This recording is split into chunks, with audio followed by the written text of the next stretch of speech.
Congressman Buck, thank you for making time to be with us today. Now, I am sort of fascinated by your political story and your political career, because I am old enough to remember when this is the kind of thing that they used to say about you. I want you to listen to what Bob Schieffer, your conversation with Bob Schieffer when you were running for Senate in 2010. Your opponents say that you are an extremist, are you? No. Plain and simple, no.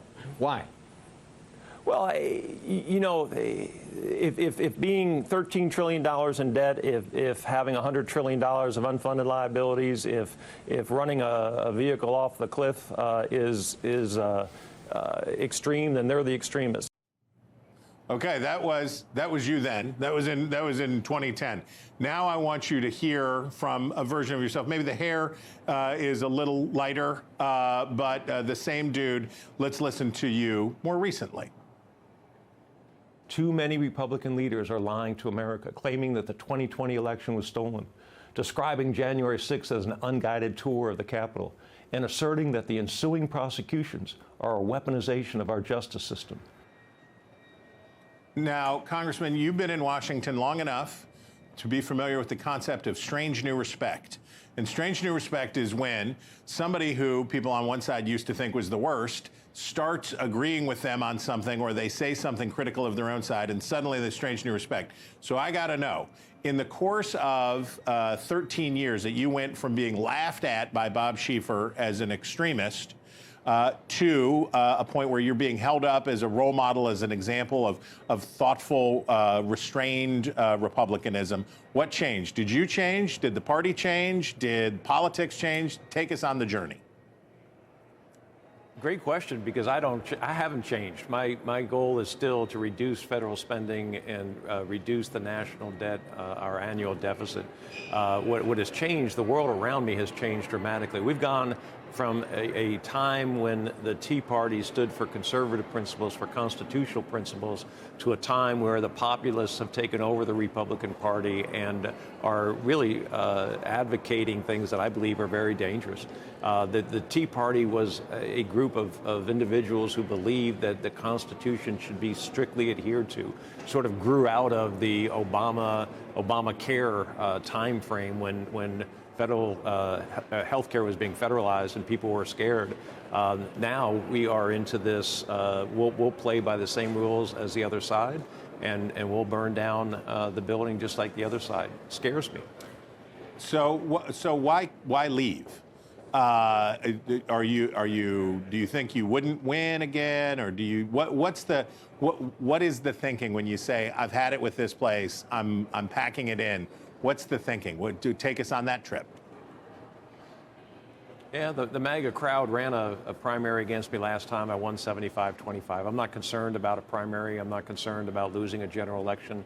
You know, the time is right. I'm at a point in my life where I want to do different things. I want to enjoy my family more. I want to be, less business travel and more recreational travel. There are a lot of things that went into the decision, but really we're at a time in American politics that I am not going to lie on behalf of my presidential candidate, on behalf of my party. And I'm very sad that others in my party have taken the position that as long as we get the White House, it doesn't really matter what we say. And by the way, lest any viewers who think that Congressman Ken Buck has turned into a squish, I will point out that this is a gentleman who has put forward a proposal to have Joe Biden 25th Amendmented. So I don't think we can say the strange new respect that many on the left have for the principled statements that you've made. You are keeping up your perfect track record of being a thorn under multiple saddles simultaneously.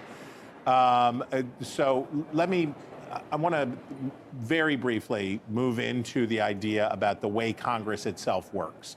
Because in these sort of exit interviews that you're going to get to do over this last year of yours in Congress, one of the big questions, one of the important questions is, why is Congress broken?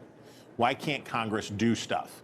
And why do we have to go from shutdown to shutdown and from disaster to disaster? And something that I've heard from people in both parties is basically that the normal legislative process can't work. Because committees aren't allowed to do their work and members aren't allowed to do their work, and the process can't go forward. But instead, things get held back by the leadership, and they get done that way. Does that align with your experience?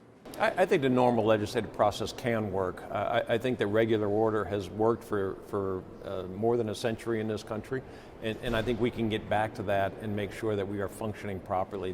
The problem we have right now is we have a very small majority, and there are enough people that care about spending on the one side and don't want to see us continuing to spend at a high rate in the Republican Party, and then we have another group that wants to see us spend and continue to fund the federal government at the same 6, 7, 8% increase every year. Those two sides are clashing within the Republican Party, and it's very difficult to get something done. Well, Congressman, we thank you for your time. We thank you, and we thank you for your service, and we thank you for always being yourself, for being true to yourself, and we appreciate it. We appreciate you. Thank you very much.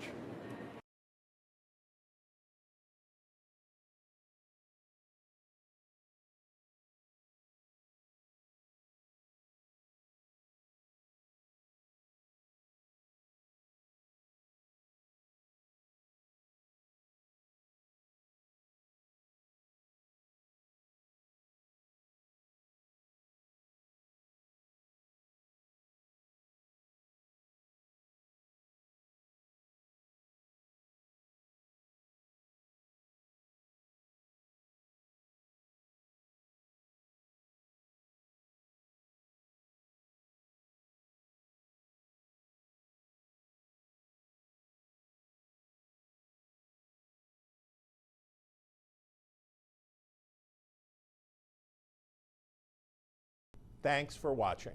Go to joinnn.com to find NewsNation on your television provider. And don't forget to click the red subscribe button below to get more of NewsNation's fact-driven, unbiased coverage.